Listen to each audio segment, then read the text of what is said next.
5 years after Tendai died, Nyarai still made 2 cups of tea every morning. She placed one at his end of the table, beside the newspaper he would never read. It was not grief anymore. It was habit. And habits, she had learned, were the last things to let go of the dead.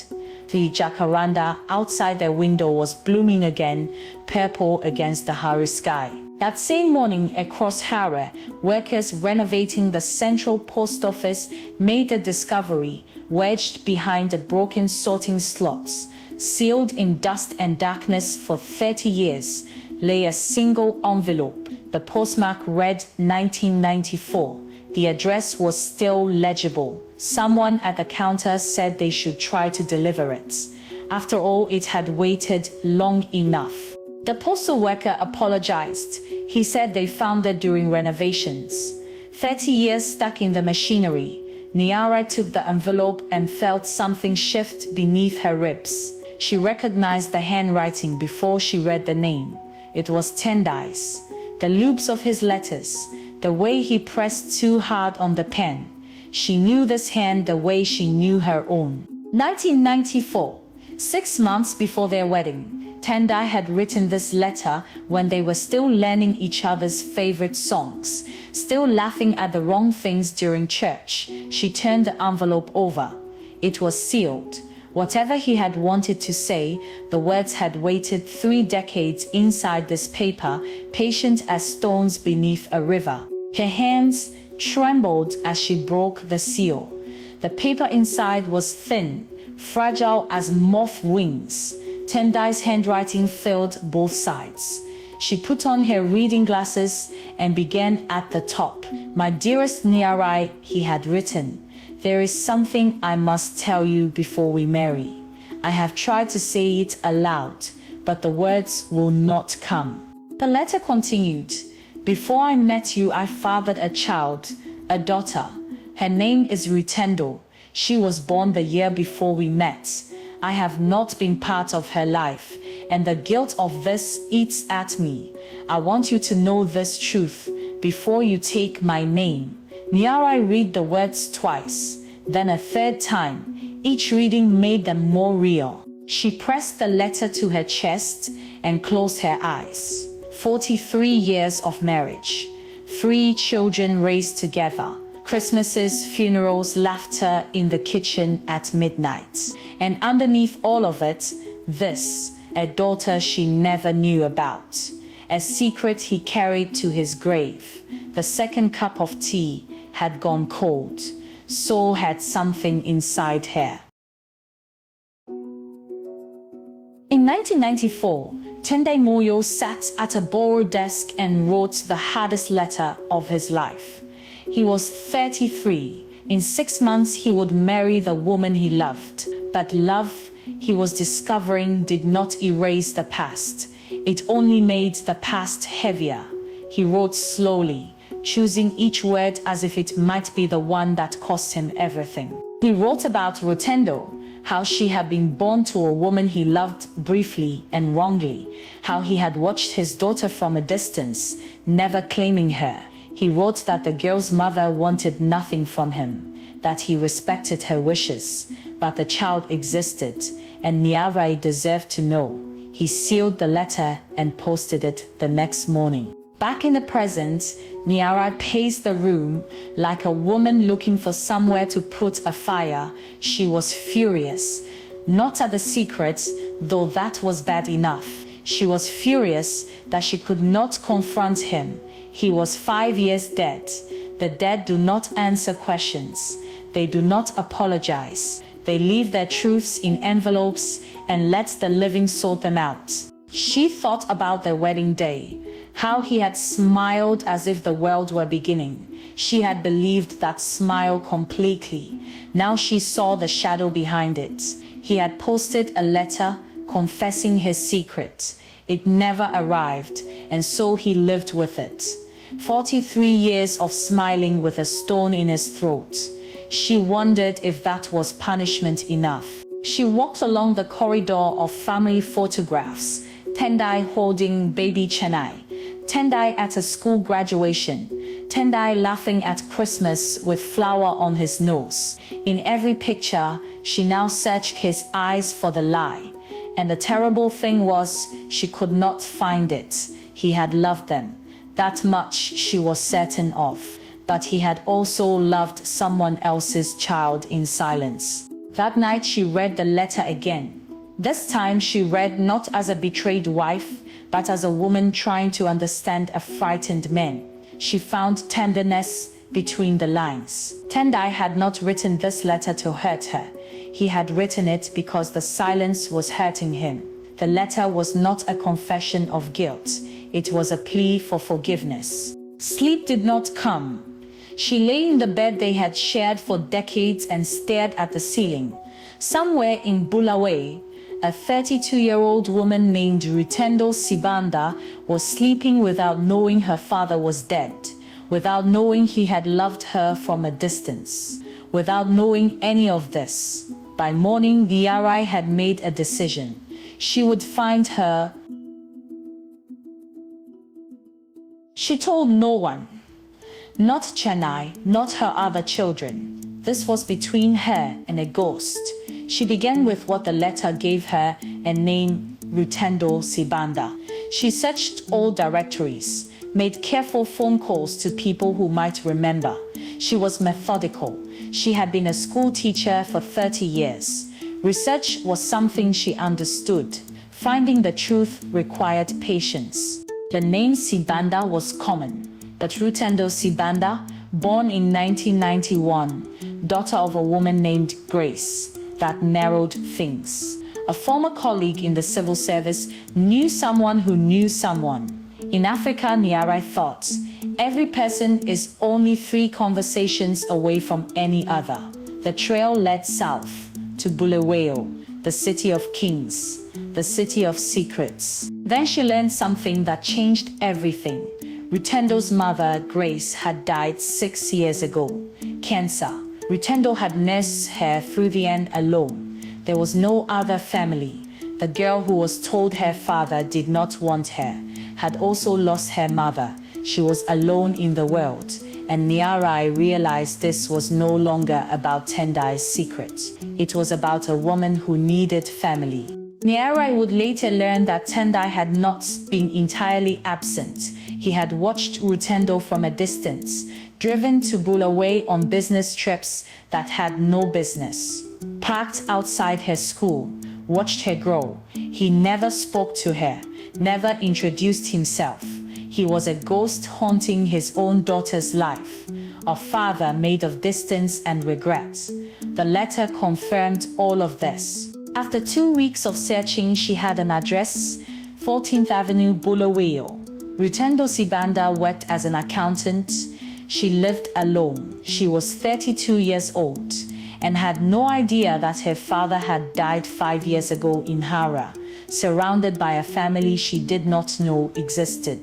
Nyarai folded the address and placed it beside the letter, 2 maps to the same destination. She took the early bus to Bulawayo, 5 hours through the dry heart of Zimbabwe. She watched the landscape change from green Harare suburbs to open savanna. Baobab trees stood like upside-down giants. She thought about what she would say. How do you introduce yourself to a woman whose existence was hidden from you? How do you deliver love from a man who is already gone? Bulawayo greeted her with heat and dust and the smell of roasting maize from the roadside vendors. It was a different city from Harare, slower, wider, with a sky that seemed to stretch further. She checked into a small guest house and sat on the bed. Tomorrow she would go to 14th Avenue. Tomorrow she would see her husband's other daughter. Tonight she would try to breathe. She found 14th Avenue in the morning light.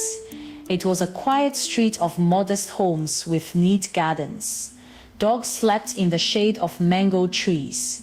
A radio played Chimurenga music from an open window. Nyarai walked slowly, reading house numbers, her heart beating so loudly she was certain the neighbors could hear it. She stopped at number 47. This was it. And then the gate opened and a young woman stepped out. Nyarai's breath caught.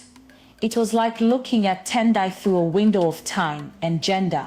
The same high forehead, the same way of tilting her head when she checked her phone, the same walk, confident but unhurried.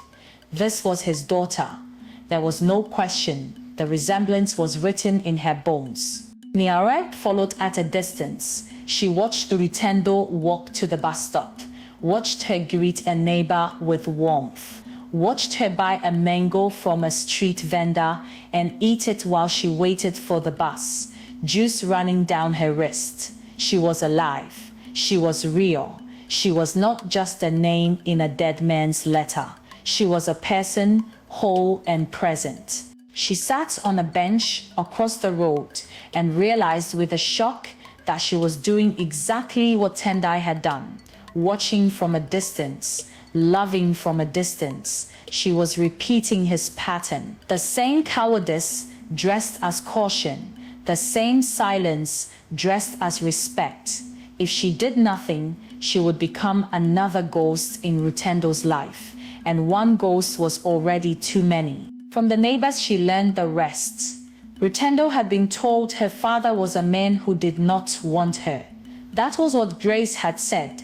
It was not the truth, but it was what Grace believed. Tendai's silence had created a lie that shaped a woman's entire life. Rutendo had grown up believing she was unwanted. 32 years of carrying a wound that was never hers to carry. Tendai had watched her whole life. He drove to Bulawayo whenever he could, sat in his car outside her school. Then her workplace, he saw her graduate, saw her laugh with friends, saw her carry her mother's coffin. He watched all of it and said nothing. Nyarai hated him for that and understood him for that. Love without courage is still love. It is just love that cannot land. On the third morning, Nyarai dressed carefully. She chose the burgundy chitonge Tendai had bought her for their anniversary. She put on her best earrings. She placed the letter in her handbag. She looked at herself in the mirror and said aloud, "I am going to do what you could not, Tendai. I am going to speak." Then she walked out the door. But courage is not a straight line. 3 more days passed. Each morning, Nyarai walked to 14th Avenue. Each morning, she found a reason not to knock. The gate was too high. A neighbor was watching. Rutendo left too quickly. The truth was simpler and harder than any excuse. She was afraid. Afraid of what would happen when the silence broke. Afraid of being too late. On the 4th day, she heard Rutendo laugh. It came across the morning market like a bell. Nyarai froze. It was Tendai's laugh, the same full-throated sound that had filled her kitchen for 4 decades, the same way the head tilted back, the same crinkle around the eyes. In that moment, Rutendo was not a stranger. She was an echo of the man Nyarai had loved and lost and was now losing again. She remembered his last days. The hospital in Harare, his hand growing lighter in hers. Each hour, there was a moment near the end when he opened his mouth as if to tell her something. His lips moved, but no sound came. She had leaned closer. "Tell me, Tendai, what is it?" But his eyes had closed. The secret went with him into the ground. Or so she had thought. That evening, she called Nyarai, her eldest, her rock. "Nyarai," she said, "your father had another child. A daughter. I found a letter." The line went silent for so long that Nyarai thought the call had dropped. Then Nyarai said, in a voice Nyarai had never heard before, "What did you say, Mama?" And Nyarai told her everything. The letter, the search, the girl with Tendai's laugh. Nyarai went through the stages like weather. Disbelief came first, then anger, hot and loud, then a silence that lasted minutes. Nyarai let her daughter feel all of it without interruption. She had earned the right to rage. Finally, Tendai said something that surprised them both. She said, "She must be so lonely, Mama, that woman in Bulawayo. She must be so lonely not knowing." "What are you going to do, Mama?" Tendai asked. Nyarai looked at the letter on the bed. She thought about Tendai watching from his car. She thought about Grace dying without telling Rutendo the truth. She thought about all the silence that had accumulated around one man's fear. "I am going to do what your father could not," she said. "I am going to tell her." "Then go, Mama," Tendai said. "Go and bring her home." Those words broke something open in Nyarai's chest. Not pain this time, but release. Her daughter understood. Not just the secret, but the choice. Family is not only the people you are born to, it is the people who show up. Nyarai thanked her and hung up the phone. Tomorrow, she would go tomorrow. No more watching. The next morning, Nyarai walked down 14th Avenue for the last time. Not as a watcher, not as a ghost, as a woman with a letter and a truth, and the courage that her husband never found. She reached the gate of number 47. She placed her hand on the latch, took one breath, then another. Then she opened it and walked up the path to the front door. Rutendo opened the door. She saw an older woman neatly dressed, with kind eyes and something desperate in her posture. "Can I help you?" she asked. Nyarai looked at her face and saw Tendai everywhere. The forehead, the cheekbones, the patient way she waited for an answer.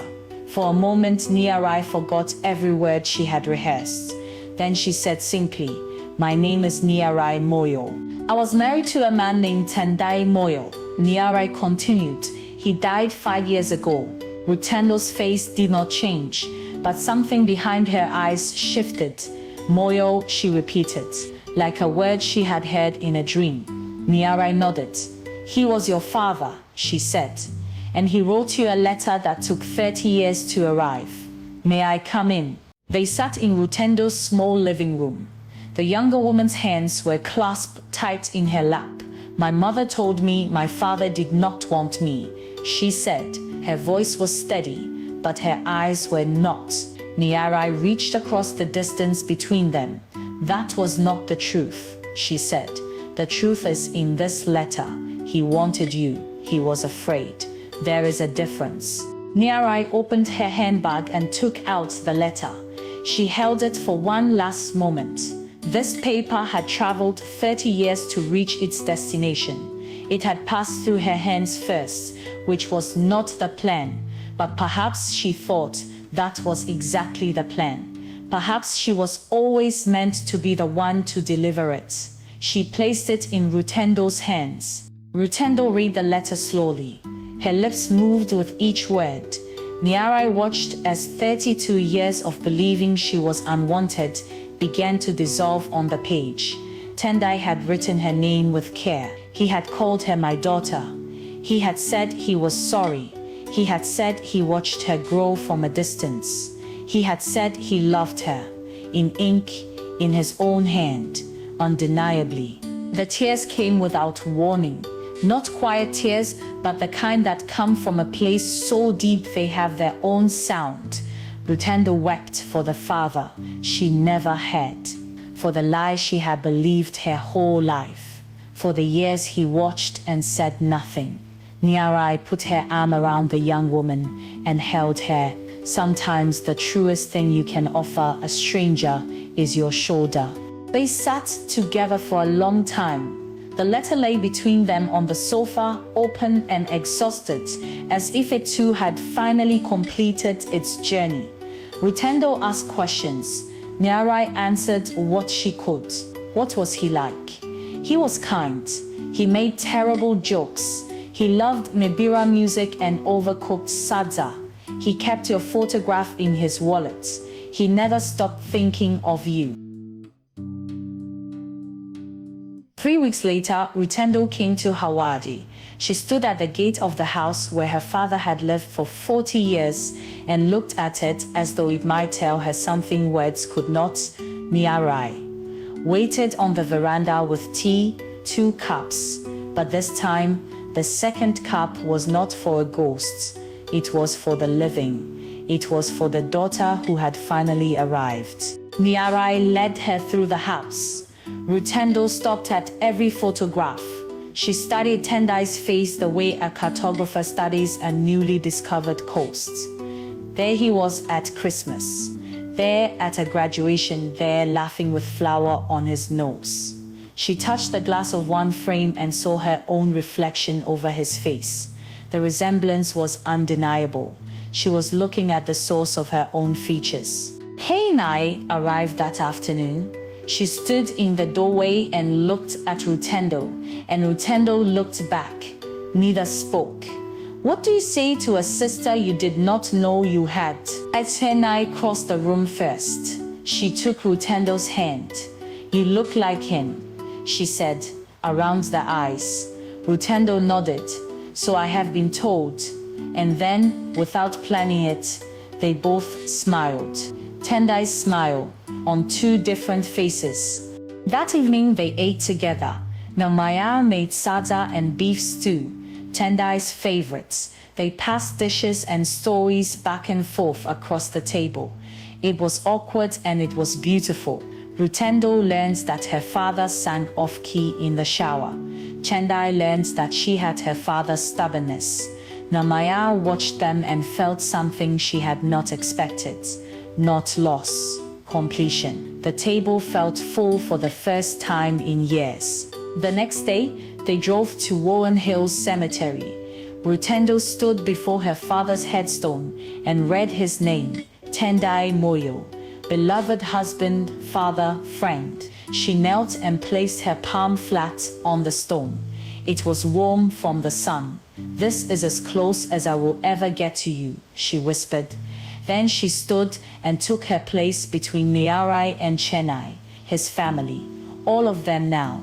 Nyarai took the letter from her handbag one last time. She placed it on the grave and weighted it with a smooth stone. It finally arrived, Tendai, she said softly. 30 years late, but it arrived, and so did she.